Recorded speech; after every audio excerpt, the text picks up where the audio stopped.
Assalamu alaikum. This is Visha Khalid, roll number BP 1450212, and I am from group number 4. And our group topic is anaphylaxis and drug allergies. And here I am discussing anaphylaxis. Firstly, we have to understand what is anaphylaxis or anaphylactic shock. So, anaphylaxis is life-threatening medical emergency. It's a type 1 hypersensitivity reaction. So what happens is the antigen which you are allergic to binds to preformed IgE antibodies which are present on mast cells and basophils. And this causes a huge systemic responsive release of inflammatory mediators. So here we have a case study. A 43-year-old man is brought to the emergency department with a chief complaint of a hand wound received while defending himself during an attempted robbery. Physical examination reveals a man in moderate distress with a 3.5-inch laceration on the palm of his right hand requires sutures. Patient's history is notable for migraine headaches, which are managed with a atenolol as 25 mg once daily, adult onset diabetes controlled with diet, and multiple scars from wounds obtained during a barroom brawl 2 years before admission. He has no known allergies. The wound is cleansed and 1% lidocaine is infiltrated around the laceration in preparation for suturing. 4 minutes after the lidocaine injections, patient notes tingling and pruritus of both his hands and feet and appears flushed. 3 minutes later, he complains of lightheadedness, difficulty breathing, and a lump in his throat. His vital signs at this time are blood pressure of 80/40, heart rate 75 beats per minute, and respiratory rate 27 breaths per minute. Chest auscultation reveals restricted airflow and stridor. Anaphylaxis is the diagnosis and emergency treatment is started. What subjective and objective evidence support the diagnosis of anaphylaxis in this patient? So now we have SOAP notes in which we have a subjective in which we discuss or see age, gender, chief complaint, history, location, and current medication of the patient. And then we have objective in which we see the vitals and lab reports. Now, the assessment we make here that the symptoms of anaphylaxis vary widely depending on the route of exposure and rate of exposure and dose of allergen. Symptoms usually begin within minutes of exposure, as in this patient, and most reactions occur within 1 hour. Cardiovascular symptoms also are ominous. Cardiovascular collapse and hypotensive shock, which is also known as anaphylactic shock, are caused by peripheral vasodilation, enhanced vascular permeability, leakage of plasma, low cardiac output, and intravascular volume depletion. Thus, hypotension, as seen with the patient, is a common cardiac manifestation. Tachycardia also commonly occurs in patients with cardiac complications of anaphylaxis. This patient does not show a significant increase in heart rate. However, he is taking beta blocker atenolol. Histamine has multiple effects and is likely responsible for vasodilation, urticaria, angioedema, hypertension, vomiting, abdominal cramping, and changes in coronary flow. And the anaphylactic reactions to Hymenoptera venom, for example, bee stings, insulin, streptokinase, penicillin, cephalosporins, local anesthetics, and sulfonamides occur through this IgE-mediated mechanism. Following re-exposure to lidocaine during this admission, antibody-antigen complexes were formed, resulting in cellular degranulation and anaphylaxis.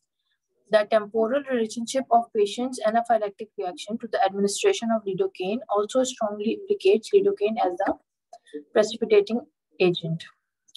Now we see the plan. The severity of the anaphylactic reaction must be assessed quickly, the probable causative agent determined, the administration of the offending substance discontinued, and the absorption of the offending agent minimized. Vital signs, cardiac and pulmonary function, oxygenation, cardiac output, and tissue perfusion in particular must be immediately and continuously assessed. Patient's wound should be thoroughly flushed with normal saline because the lidocaine that was infiltrated around his wound is the probable cause of his anaphylactic reaction. Epinephrine, now we see the drug of choice here. So epinephrine is the drug of choice for the pharmacologic management of anaphylaxis and for all the major or severe allergic reactions. It can also be used for the symptomatic relief of minor adverse allergic reactions.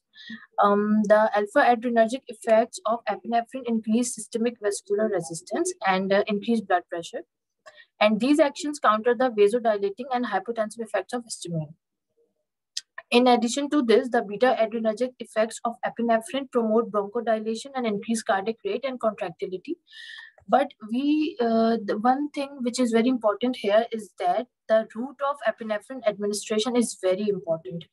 If anaphylaxis is not severe or life-threatening, or if vascular access cannot be readily obtained, epinephrine can be administered intramuscularly or subcutaneously, although IM epinephrine injections into the thigh achieve higher epinephrine concentrations more rapidly than do subcutaneous or intramuscular injection into the arm.